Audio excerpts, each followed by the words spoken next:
later in the years, I carried on wrestling. I made it to the Commonwealth Games, and I actually I always wanted to become a world champion at wrestling. But then unfortunate events happened that my Russian coach had to leave and move back to Russia, and still carried on with wrestling.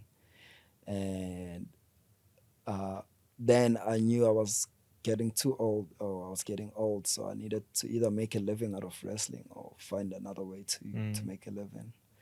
And it's in South Africa, wrestling is also very small, so it's only known in a very small community of people, and so it's very difficult to make a living out of it. And so I wanted to study to become a teacher. Actually, I was really very fond of my artwork. I love doing art, and the idea was to go study art. And so I went to one of the school that I used to be in Pretoria. Um, I became an intern there, and I wanted to study through the school and so forth. But I enjoyed it actually. That was one of the best times of my career, you know. But there was something that was missing in me, you know. Like I just loved violence, or if I can say it, educated violence, you Right. know, Yeah. like just getting involved in martial arts or in wrestling, and just Controlled violence. yes, Yeah. yeah, that was something beautiful for me. I think I enjoyed like being warrior, or if I can put it in that way. Yeah. And Fighters are born. yes, It's something only fighters yeah. will understand. Yes, Yeah. yeah, and like it didn't sit well. As much as I enjoyed what I was doing, working with other kids. After school, actually in the mornings, it was at 6 o'clock before school. I'll have a gym section where I actually let the kids from the school come train with me for free because they had a gym at the school. So I'll give them a program to do or train with them, which was quite fun. They enjoyed it, and they actually got better athletes at school. And then I also do a training session with them after school, and then from then I will go coach or assist coach in the rugby school, rugby teams, and I really enjoyed it. And but I felt like there's still something missing. And I've always been fond of MMA. I remember always wanting to join MMA. You know, before I could even go in the school, I was even talking to my dad. I was like, Dad, maybe I should try out this MMA thing. You know, I really love it. It's so cool. I can wrestle those guys there. I can keep doing what I do. And the nice thing is you get paid for it. So I can make a living out of it. And he kind of considered it, but he thought, whatever, you know. Yeah, but he knew I had the potential to actually do very well at MMA. And one day I just called him and I was like, oh, actually, then I wanted to join Medford because I still lived in Cape Town. Right. Yeah, then I was like, yeah. Then I was like, yeah, if I ever do MMA, I'm going to go to Medford and go train with Don Match because I knew Yes. Don. I was like, oh, saw him from the TV. I was like, yeah, I'm going to train with that guy. And I'm still at school. I'm like, yeah, he's so good.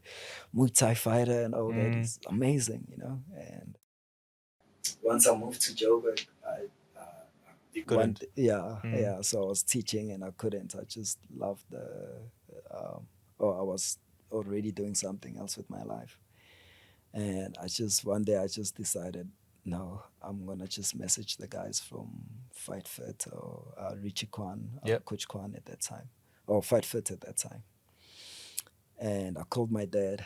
It was the most nervous call I've ever done with my dad. I was nervous, but I was also okay. He's in Cape Town. I'm in Pretoria, so It's not I'm a face bit to face. safe. Yeah, Yeah. you know, so I can say Yeah. what I feel. You'll And just hear it on the phone and he'll be yeah, shouting you on the phone, but it's not the same as in yeah, person. Yeah. yes, I yes, know what you mean. Yeah. yeah. And I just took the chance. I was like, let me speak to him and hear what he thinks. And he said, look, because he helped me also get that intern job at the school, you know. And he said, look, you're taking a risk, and I will always support you in what you do. But just remember, you've already had a good job. You've already had a very nice job, and I really love the job. And if you want to do it, then go do it. Go give it a try. I was like, Dad, I'm going to give it a try for a year. and if it doesn't work out, I can always find something else. You know, and it's like, yeah, it's you're leaving something very good for you, but if you want to do it, I'll be there to support you, and which was quite nice to hear from him. That's awesome. That's what you want to hear. Yes, yes. And I took the chance. You know, I went to Fight Fit Malaysia to Coach Kwan, and I loved every second of it. You know, just going back, walking onto the mat, knowing I'm gonna now wrestle. I'm gonna do what I love to do, and I'm gonna learn a new martial arts, because I came there with a bit of a mind of, jiu-jitsu won't work on me. I'll just wrestle them and keep them down. And that humbled me, you know. Yeah. Like, I wrestled them, but it humbled me, you know. Like, every time I hit the floor, it was just a submission after submission after submission. Don't leave your neck hanging, nothing like that. Yeah, every limb was just getting taken, you know. And I was like, I was just in love with it. And I knew, okay, this is what I want to do, you know. Hey guys, if you enjoyed that clip, I've got another one for you over here and over here. Please don't forget to subscribe over here and have a look at my other socials down in the description box below. Thanks for watching.